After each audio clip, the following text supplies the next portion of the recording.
Assalamualaikum warahmatullahi wabarakatuh. Alhamdulillah wassalatu wassalamu ala Rasulillah. Innal hamdalillah nahmaduhu wa nasta'inuhu wa nastahdihi wa nastaghfiruh wa natubu ilaihi wa natawakkalu alaihi wa na'udzu billahi min shururi anfusina wa sayyiati a'malina. May yahdihillahu fala mudilla lahu wa may yudlil fala hadiya lahu.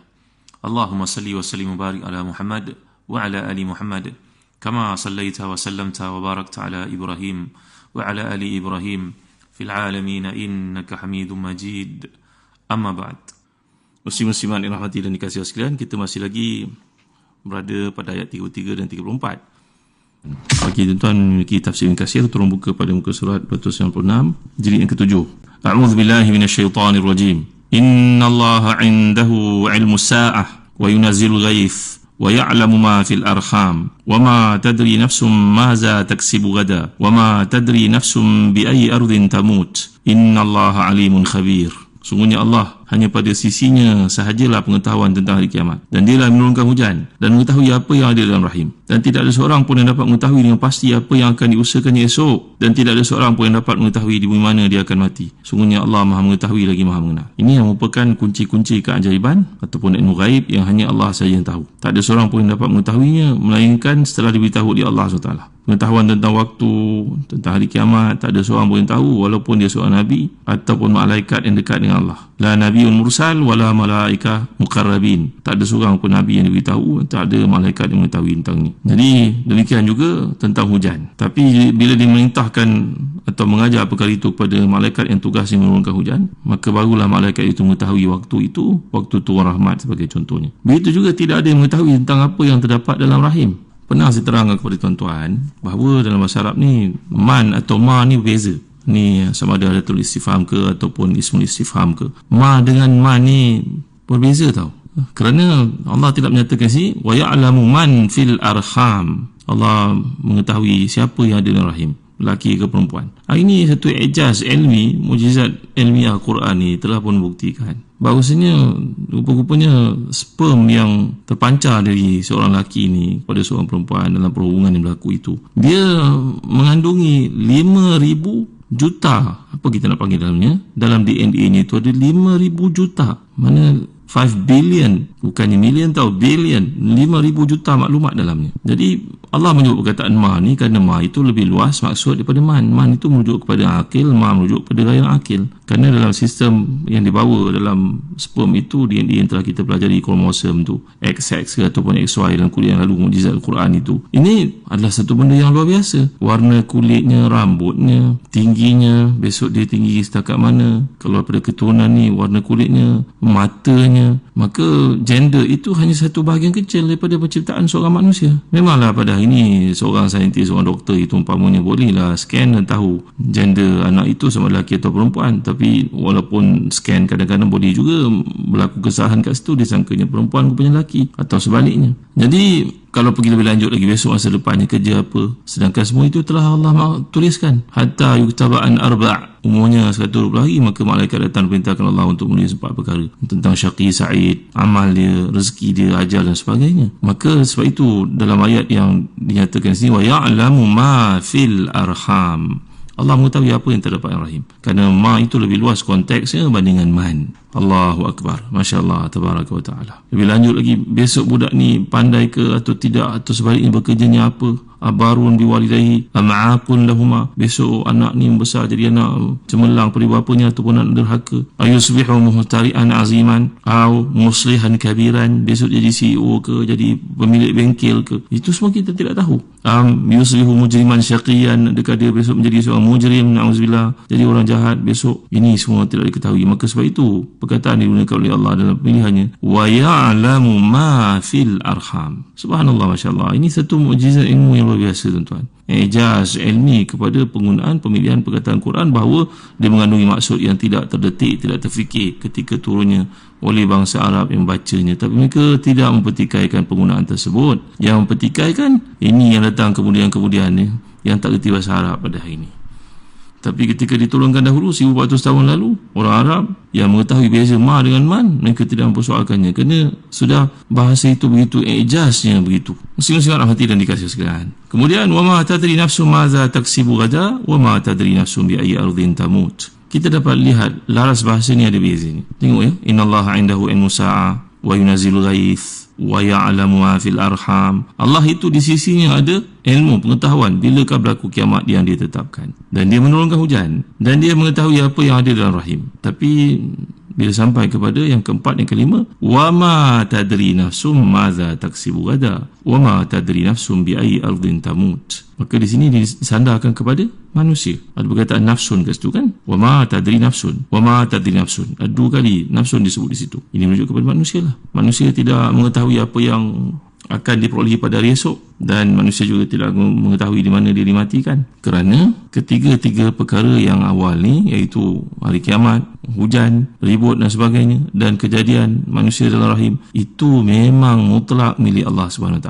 Sedangkan yang bawah ni, usaha manusia tu selalu berkaitan dengan dirinya. Seperti yang kita ceritakan sebelum ni, kenapa orang ni berusaha dan berjaya, apa formula dia pakainya, di mana sekolah dia pergi, mana fakulti dia belajar, mananya kehidupan yang berkaitan dengan kebendaan ni menjadi tumpuan manusia. Dan yang kelima, iaitu di manakah dia mati. Kenapa tak disebut bilakah dia mati? Kenapa sebut di mana dia mati? Ini pun satu perkara yang menarik untuk direnung, berpandukan kepada mukjizat pemilihan perkataan Quran yang Allah kehendaki di sini. Jadi seperkara lagi kalau kita lihat, innallaha indahu ilmu sa'ah. Di sini kita belajar dalam bahasa Arab taqdim az-zarf al-khabar. Jadi berlaku taqdim, telah saya terangkan beberapa kali, seperti dapat dikemukakan oleh Ahlul Balaghah, An-Nuha sebagai contohnya dalam bab zaraf. Kenapa ditakdimkan kat sini, diawalkan ayat ni? Maksudnya innallaha indahu ilmu sa'ah, sepatutnya disebut inna ilma sa'ati indallah, ilmu tentang kiamat itu di sisi Allah. Kenapa dalam ayat ini sungguhnya Allah di sisinya pengetahuan tentang kiamat? Kerana di sini dalam bahasa Arab yang telah kita pelajari ada perkara namanya mahsur,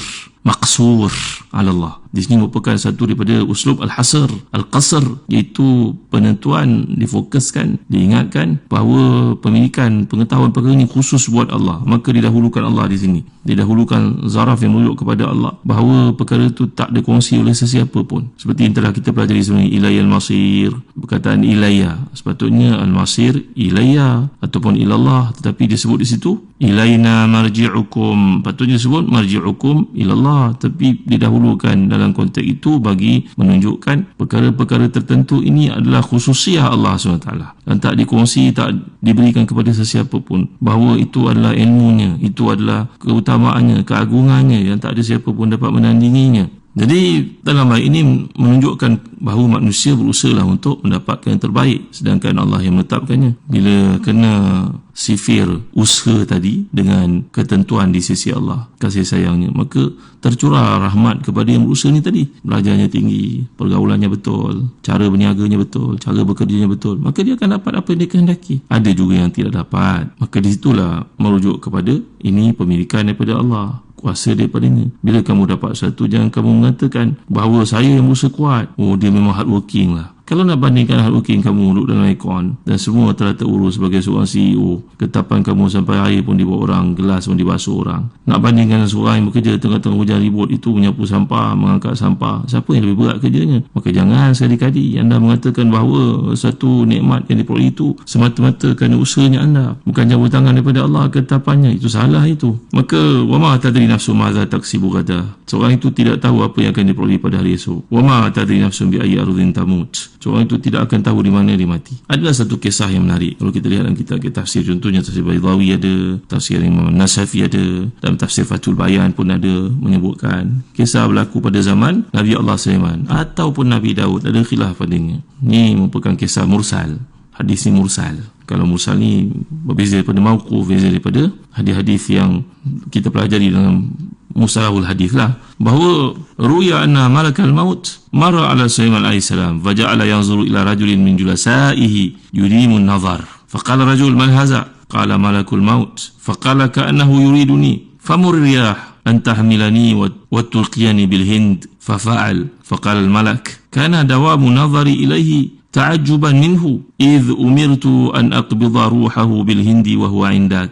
Ini satu kisah yang menarik lah dalam riwayat oleh Ibn Abi Shaybah dalam musannafnya, begitu Ibn Jarir menyebutkan dalam tafsirnya, Ibn Abi Hatim begitu juga, bahawa Nabi Sulaiman ni dalam satu program jamuan yang diadakan, hadirlah malaikat maut ke situ dan turut hadir bersama dengan program pada waktu makan itu rakyat Nabi Allah Sulaiman ni, antara orang penting di sisinya lah. Ketika duduk itu dia melihat lelaki itu memandangnya, tak kelip-kelip matanya, maka lelaki ni masa cemas dan bertanyalah kepada Nabi Allah Sulaiman, wahai Nabi Allah, ni siapalah yang pandang aku ni, aku takutlah dia tengok aku, duta negara mana ni, matanya tak kelip tengok aku. Jawapan Nabi Allah Sulaiman, itulah malaikat maut. Malaikat maut, wahai Nabi Allah, dia tengok aku macam ada apa-apa, ada satu saja. Tolonglah Nabi Allah, mintalah angin, hantarlah aku, terbang aku pergi ke negara India ke. Ini zaman dulu sebut Hind, ini satu tempat yang mengagumkan lah, India ke China ke.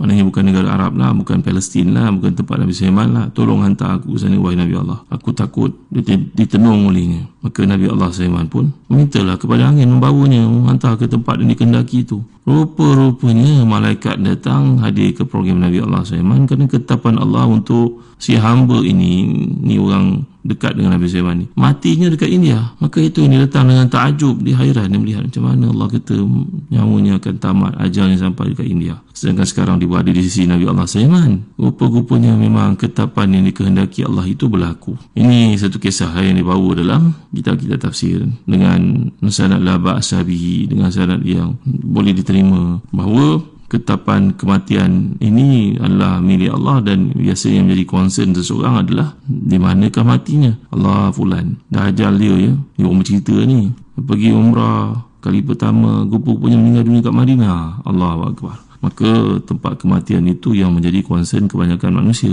Matinya mana?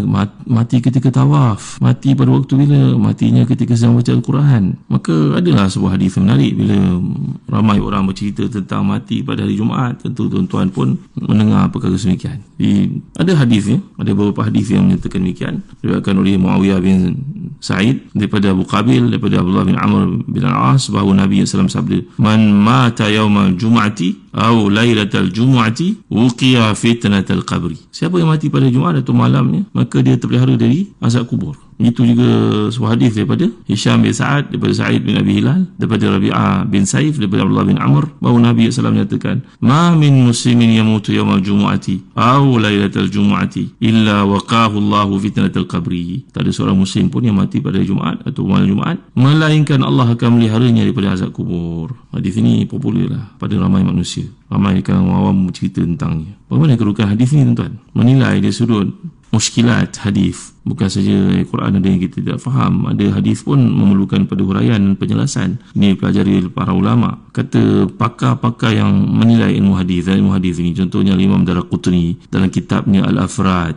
Beliau berkata ini ada tafarud. Tafarud ni berarti bersendirian. Pada Muawiyah bin Sa'id daripada Abu Qabil. Jadi darjat Muawiyah bin Sa'id dalam hadis kalau dinilai tidak mencapai darjat yang diterima tafarud ni. Malahan dalam kes ini menjadi satu daripada tanda lemahnya hafazan beliau. Panjang huraian perkara ini, tuan-tuan, saya nak bawa kepada tuan, tapi kulasahnya, rumusannya saya akan sebut dan kuliah akan datang. Hadis ini popular pada ramai orang. Apakah hadis ini sahih ataupun dhaif ataupun ditolak terus?